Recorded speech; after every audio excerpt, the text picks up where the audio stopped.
आज बात वंदे मातरम की, आजादी के उस दौर से वर्तमान हालात की, और बात वंदे मातरम के बंटवारे की, जिसमें एक वंदे मातरम बीजेपी का है और दूसरा कांग्रेस का है।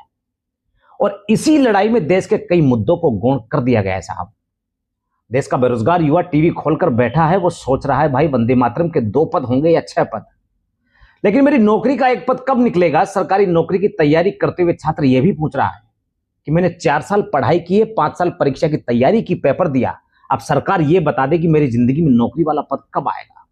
लेकिन राजनीति का कहना है कि पहले यह तय करो कि वंदे मातरम के पद कितने होंगे।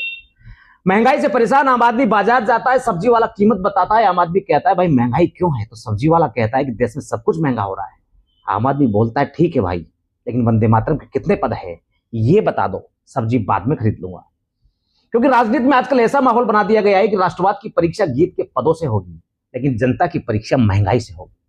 गरीब परिवार का बच्चा सरकारी स्कूल में पढ़ रहा है, कई शिक्षक कम है, कई सुविधाएं कम है, कई डिजिटल शिक्षा का इंतजाम नहीं है, लेकिन टीवी पर बहस चल रही है कि वंदे मातरम के 2 पद क्यों हैं, 6 पद क्यों नहीं है, 1937 का फैसला क्यों, संसद का कानून क्यों नहीं। बच्चा सोच रहा है साहब मेरी किताब का पूरा पाठ तो पढ़वा दीजिए, गीत के कितने पद हैं मैं खुद याद कर लूंगा।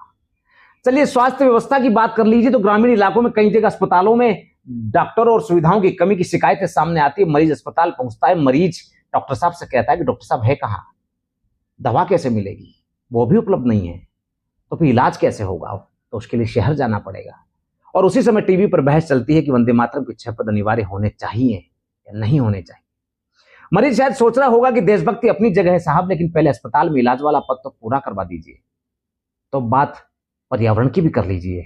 दिल्ली हो, मुंबई हो, जयपुर हो या देश का कोई बड़ा शहर हो, हवा खराब है, प्रदूषण बढ़ता हुआ है, पानी की समस्या अलग है। जनता कहती है कि हमें साफ हवा चाहिए, राजनीति कहती है कि वंदे मातरम के कितने पद हैं। जनता फिर कहती है कि साफ पानी चाहिए, राजनीति फिर कहती है कि 1937 में क्या हुआ था। जनता फिर सवाल दागती है कि रोजगार चाहिए, तो राजनीति कहती है कि तुष्टीकरण की राजनीति है। और जनता मन ही मन कहती है कि भाई साहब हमें भाषण नहीं, समाधान चाहिए। देखिए वंदे मातरम देश के स्वतंत्रता आंदोलन और राष्ट्रवादी भावना से जुड़ा एक महत्वपूर्ण गीत रहा है, इसलिए इस पर बहस होना अपने आप में गलत नहीं है। लेकिन सवाल यह है कि क्या देश की राजनीति हर बार ऐसे मुद्दों पर ही उलझती रहेगी? क्या बेरोजगारी पर भी कभी उतनी ही जोरदार बहस होगी? क्या महंगाई पर भी नेता एक दूसरे से पूछेंगे कि आम आदमी की रसोई का बजट क्यों बिगड़ रहा है? क्या शिक्षा पर चर्चा होगी? क्या अस्पतालों में डॉक्टर्स और दवाइयों की उपलब्धता पर बहस होगी? क्या प्रदूषण पर राजनीतिक दल एक दूसरे से ज्यादा जनता के सवालों का जवाब दे पाएंगे? क्योंकि जनता को देशभक्ति पर भाषण सुनने में कोई दिक्कत नहीं है। जनता वंदे मातरम भी गाएगी, राष्ट्रगान भी गाएगी, तिरंगे का सम्मान भी करेगी, लेकिन जनता यह भी पूछेगी साहब कि राष्ट्र के नागरिकों का जीवन बेहतर बनाने की जिम्मेदारी किसकी है?